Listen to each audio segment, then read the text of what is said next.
Mr. President, Mr. Secretary General, distinguished delegates, ambassadors, and world leaders, 7 decades of history have passed through this hall in all of their richness and drama. Where I stand, the world has heard from presidents and premiers at the height of the Cold War. We have seen the foundation of nations. We have seen the ringleaders of revolution.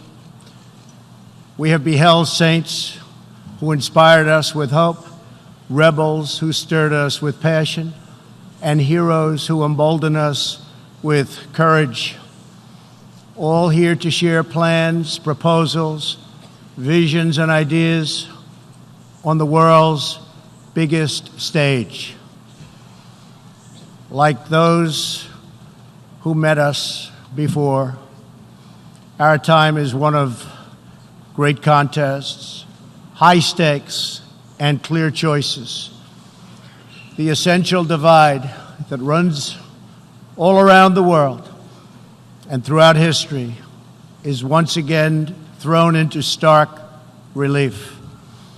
It is the divide between those whose thirst for control deludes them into thinking they are destined to rule over others, and those people and nations who want only to rule themselves.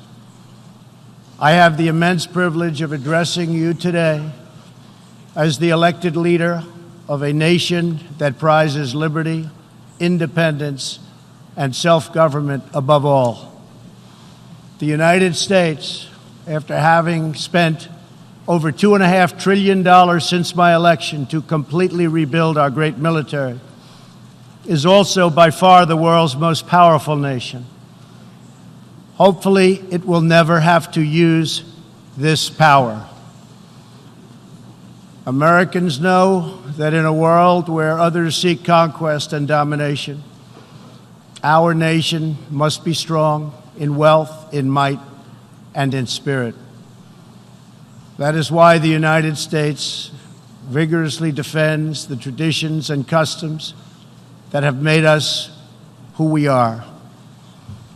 Like my beloved country, each nation represented in this hall has a cherished history, culture, and heritage that is worth defending and celebrating, and which gives us our singular potential and strength. The free world must embrace its national foundations. It must not attempt to erase them or replace them.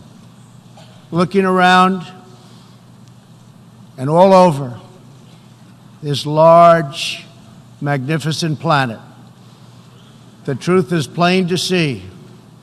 If you want freedom, take pride in your country. If you want democracy, hold on to your sovereignty.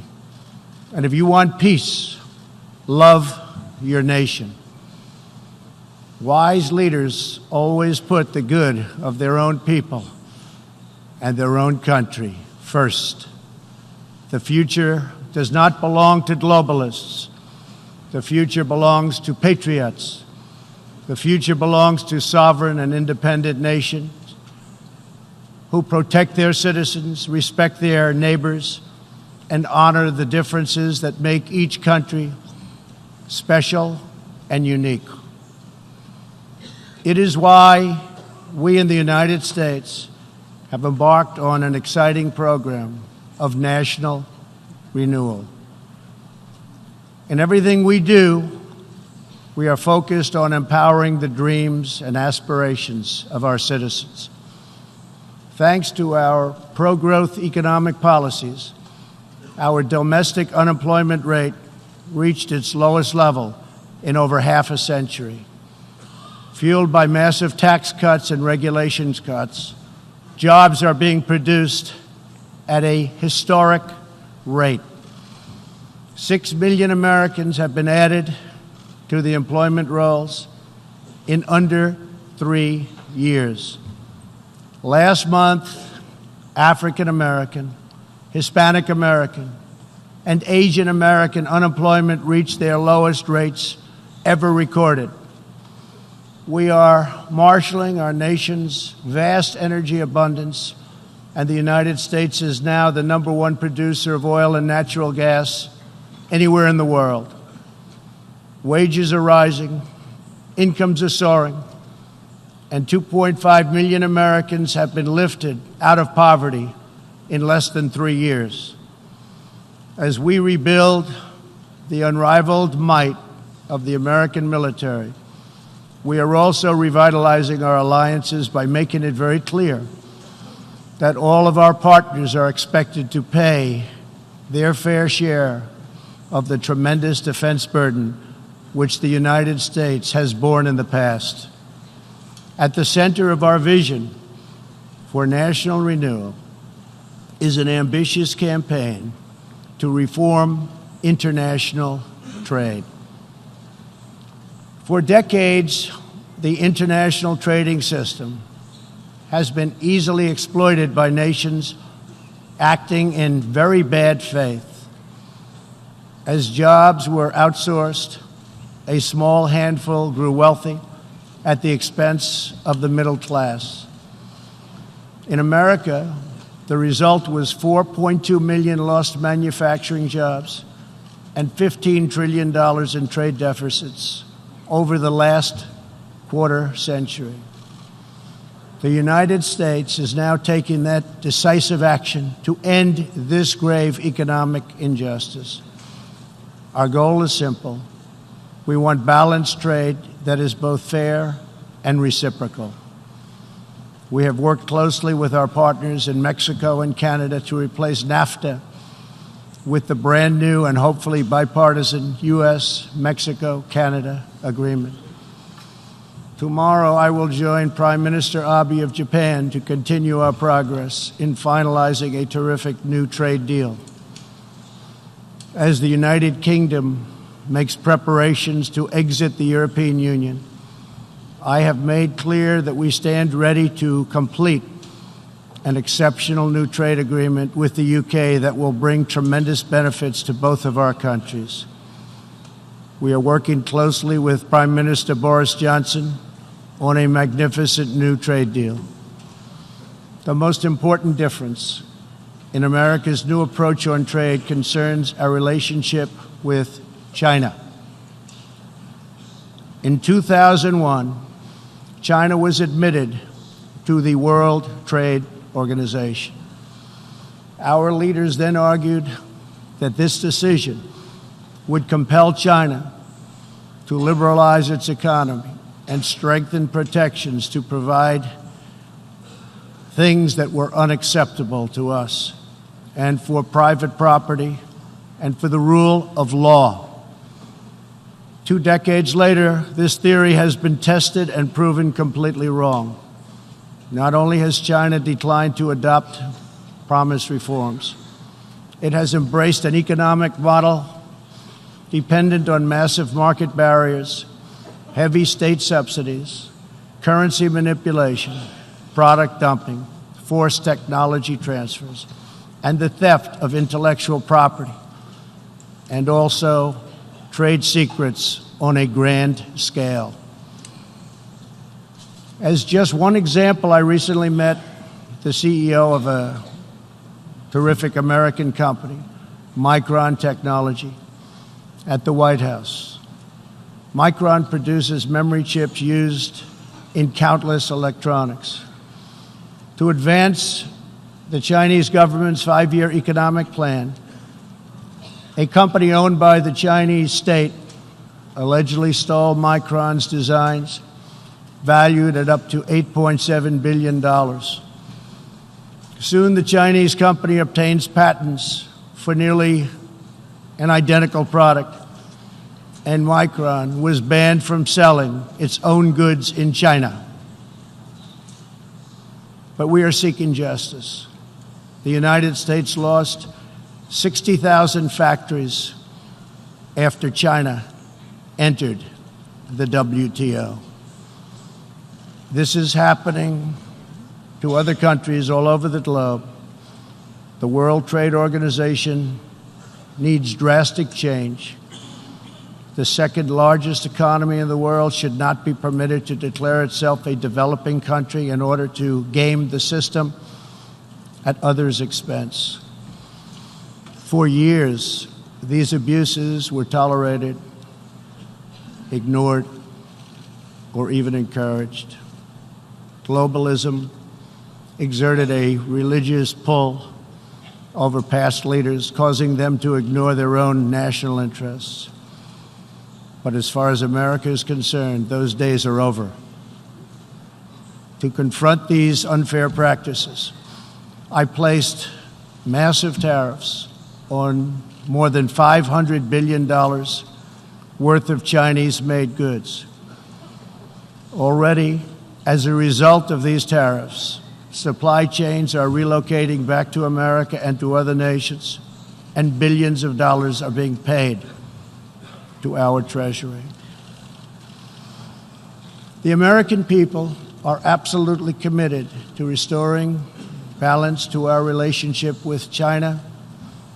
Hopefully, we can reach an agreement that will be beneficial for both countries. But as I have made very clear, I will not accept a bad deal for the American people.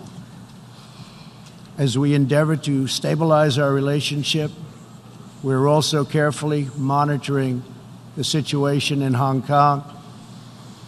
The world fully expects that the Chinese government will honor its binding treaty made with the British and registered with the United Nations, in which China commits to protect Hong Kong's freedom, legal system, and democratic ways of life. How China chooses to handle the situation will say a great deal about its role in the world in the future. We are all counting on President Xi as a great leader. The United States does not seek conflict with any other nation. We desire peace, cooperation, and mutual gain with all. But I will never fail to defend America's interests.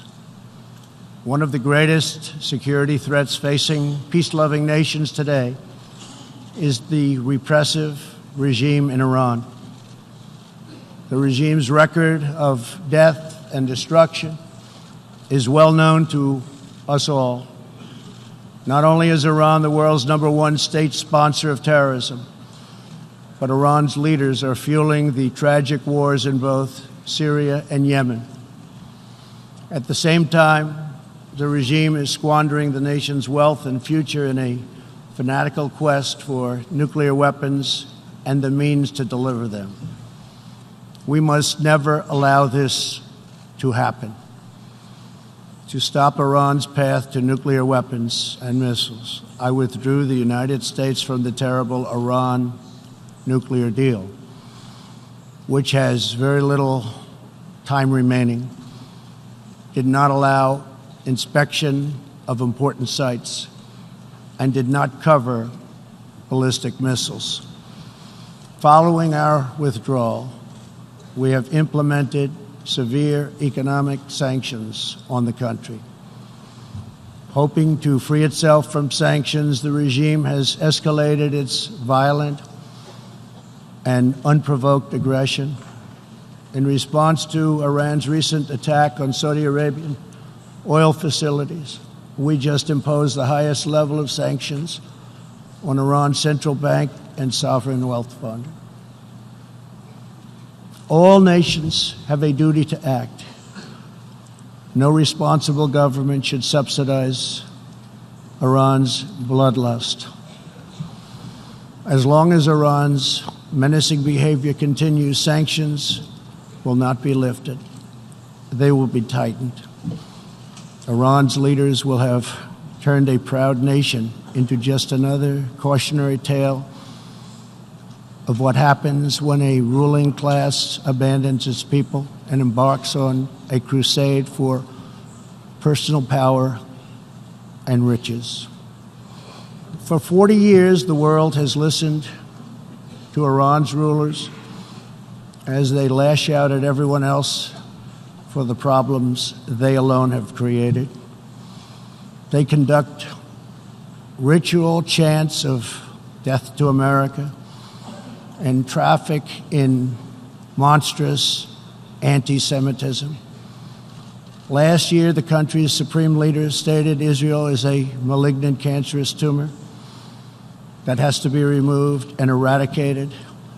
It is possible, and it will happen. America will never tolerate such anti-Semitic hate. Fanatics have long used hatred of Israel to distract from their own failures. Thankfully, there is a growing recognition in the wider Middle East that the countries of the region share common interests in battling extremism and unleashing economic opportunity. That is why it is so important to have full, normalized relations between Israel and its neighbors. Only a relationship built on common interests, mutual respect, and religious tolerance can forge a better future. Iran's citizens deserve a government that cares about reducing poverty, ending corruption, and increasing jobs, not stealing their money to fund and massacre abroad and at home. After 4 decades of failure, it is time for Iran's leaders to step forward and to stop threatening other countries and focus on building up their own country. It is time for Iran's leaders to finally put the Iranian people first. America is ready to embrace friendship with all who genuinely seek peace and respect. Many of America's closest friends today were once our greatest foes. The United States has never believed in permanent enemies. We want partners, not adversaries. America knows that while anyone can make war, only the most courageous can choose peace. For this same reason, we have pursued bold diplomacy on the Korean Peninsula. I have told Kim Jong-un what I truly believe, that like Iran, his country is full of tremendous untapped potential, but that to realize that promise, North Korea must denuclearize. Around the world, our message is clear. America's goal is lasting. America's goal is harmony. And America's goal is not to go with these endless wars that never end. With that goal in mind, my administration is also pursuing the hope of a brighter future in Afghanistan. Unfortunately, the Taliban has chosen to continue their savage attacks. We will continue to work with our coalition of Afghan partners to stamp out terrorism, and we will never stop working to make peace a reality. Here in the Western Hemisphere, we are joining with our partners to ensure stability and opportunity all across the region.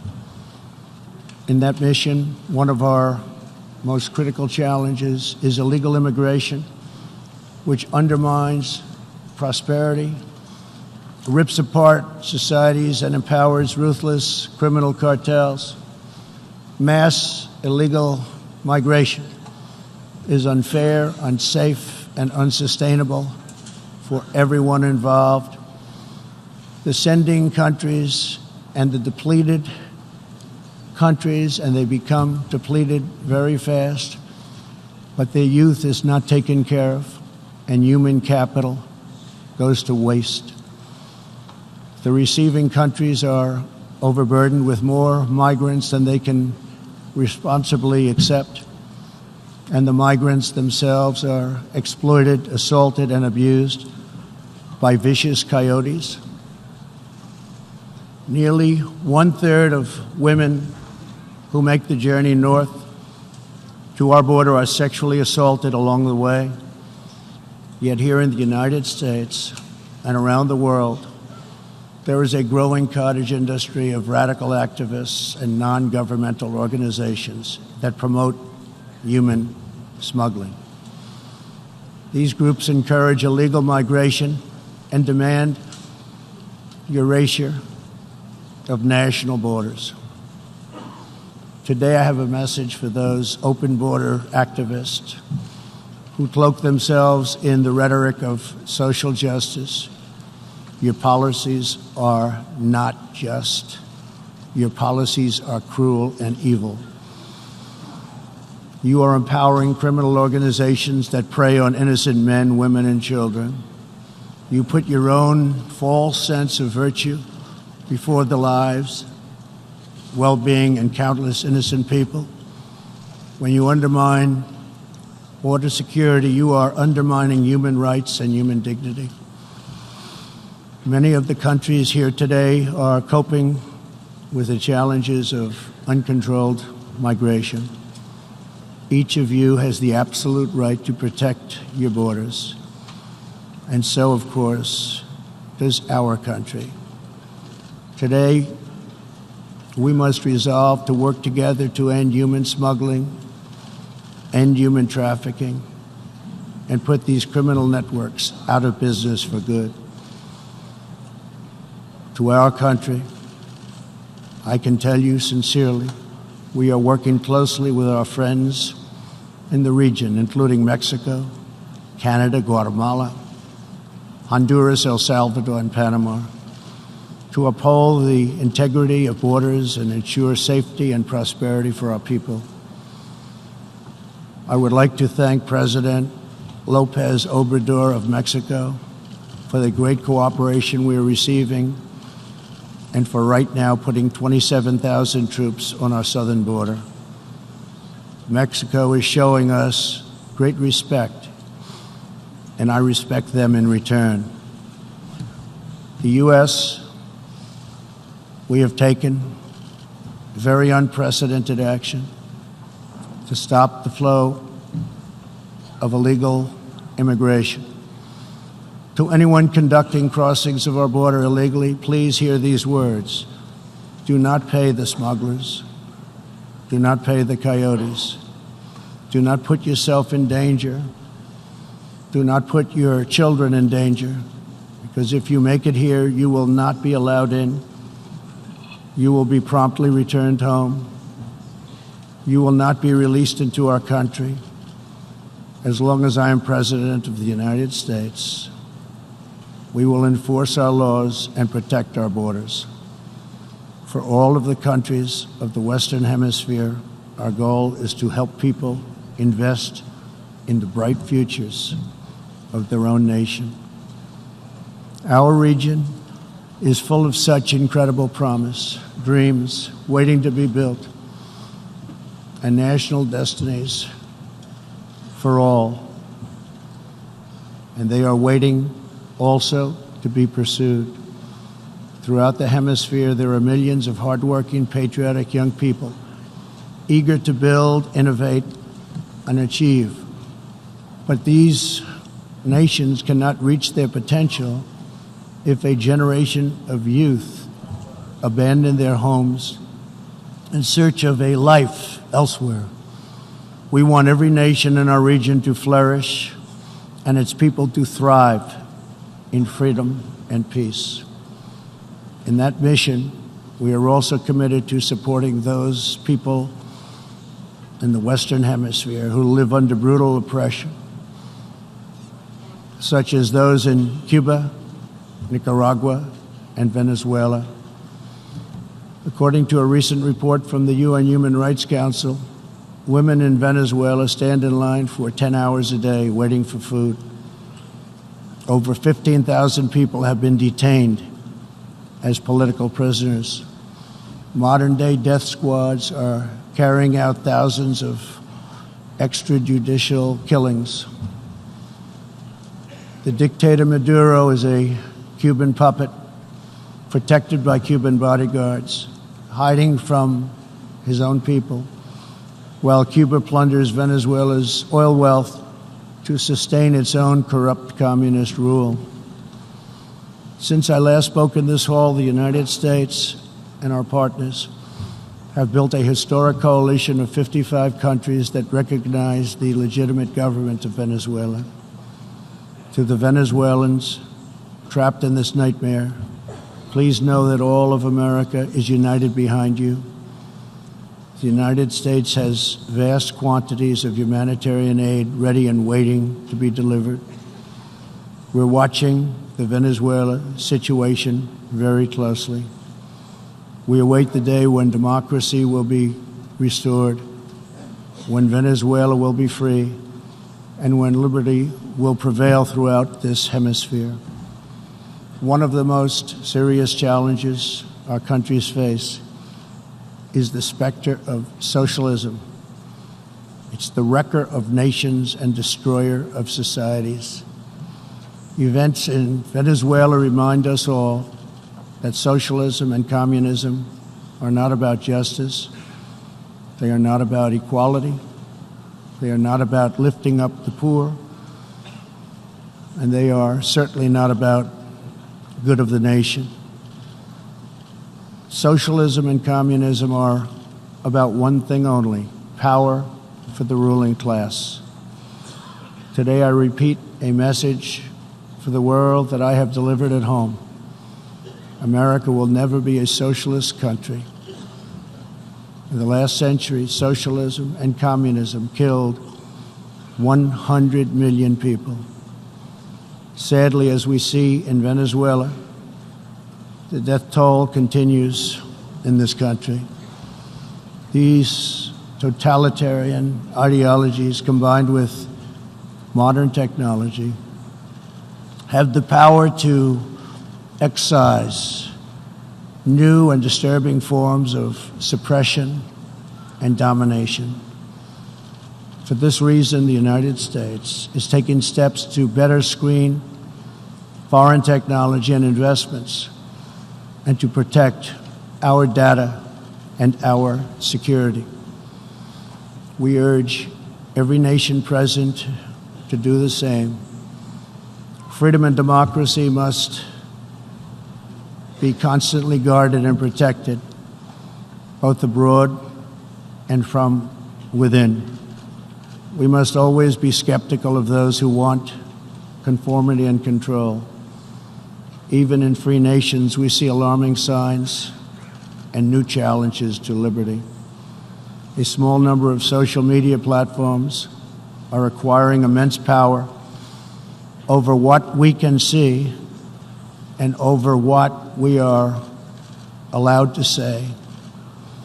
A permanent political class is openly disdainful, dismissive, and defiant of the will of the people. A faceless bureaucracy operates in secret and weakens democratic rule. Media and academic institutions push flat-out assaults on our histories, traditions, and values. In the United States, my administration has made clear to social media companies that we will uphold the right of free speech. A free society cannot allow social media giants to silence the voices of the people, and a free people must never, ever be enlisted in the cause of silencing, coercing, canceling, or blacklisting their own neighbors. As we defend American values, we affirm the right of all people to live in dignity. For this reason, my administration is working with other nations to stop criminalizing of homosexuality, and we stand in solidarity with LGBTQ people who live in countries that punish, jail, or execute individuals based upon sexual orientation. We are also championing the role of women in our societies. Nations that empower women are much wealthier, safer, and much more politically stable. It is therefore vital not only to a nation's prosperity, but also is vital to its national security to pursue women's economic development. Guided by these principles, my administration launched the Women's Global Development and Prosperity Initiatives. The WGDP is the first ever government-wide approach to women's economic empowerment, working to ensure that women all over the planet have the legal right to own and inherit property, work in the same industries as men, travel freely, and access credit and institutions. Yesterday, I was also pleased to host leaders for a discussion about an ironclad American commitment protecting religious leaders and also protecting religious freedom. This fundamental right is under growing threat around the world. Hard to believe, but 80% of the world's population lives in countries where religious liberty is in significant danger or even completely outlawed. Americans will never fire or tire in our effort to defend and promote freedom of worship and religion. We want and support religious liberty for all. Americans will also never tire of defending innocent life. We are aware that many United Nations projects have attempted to assert a global right to taxpayer-funded abortion on demand, right up until the moment of delivery. Global bureaucrats have absolutely no business attacking the sovereignty of nations that wish to protect innocent life. Like many nations here today, we in America believe that every child, born and unborn, is a sacred gift from God. There is no circumstance under which the United States will allow international entries to trample on the rights of our citizens, including the right to self-defense. That is why this year I announced that we will never ratify the UN Arms Trade Treaty, which would threaten the liberties of law-abiding American citizens. The United States will always uphold our constitutional right to keep and bear arms. We will always uphold our Second Amendment. The core rights and values America defends today were inscribed in America's founding documents. Our nation's founders understood that there will always be those who believe they are entitled to wield power and control over others. Tyranny advances under many names and many theories, but it always comes down to the desire for domination. It protects not the interests of many, but the privilege of few. Our founders gave us a system designed to restrain this dangerous impulse. They chose to entrust American power to those most invested in the fate of our nation, a proud and fiercely independent people. The true good of a nation can only be pursued by those who love it, by citizens who are rooted in its history, who are nourished by its culture, committed to its values, attached to its people, and who know that its future is theirs to build or theirs to lose. Patriots see a nation and its destiny in ways no one else can. Liberty is only preserved, sovereignty is only secured, democracy is only sustained, greatness is only realized by the will and devotion of patriots.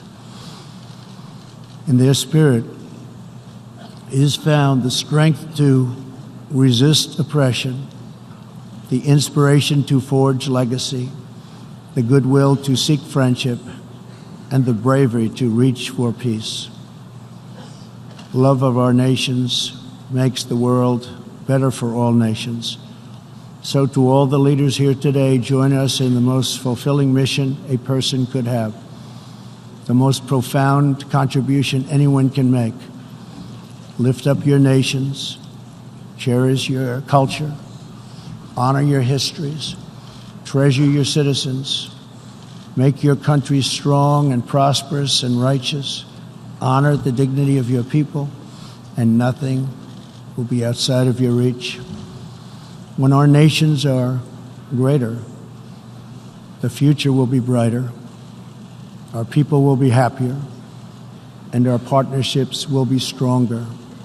With God's help, together we will cast off the enemies of liberty and overcome the oppressors of dignity. We will set new standards of living and reach new heights of human achievement. We will rediscover old truths, unravel old mysteries, and make thrilling new breakthroughs. And we will find more beautiful friendship and more harmony among nations than ever before. My fellow leaders, the path to peace and progress and freedom and justice and a better world for all humanity begins at home. Thank you. God bless you. God bless the nations of the world. And God bless America. Thank you very much.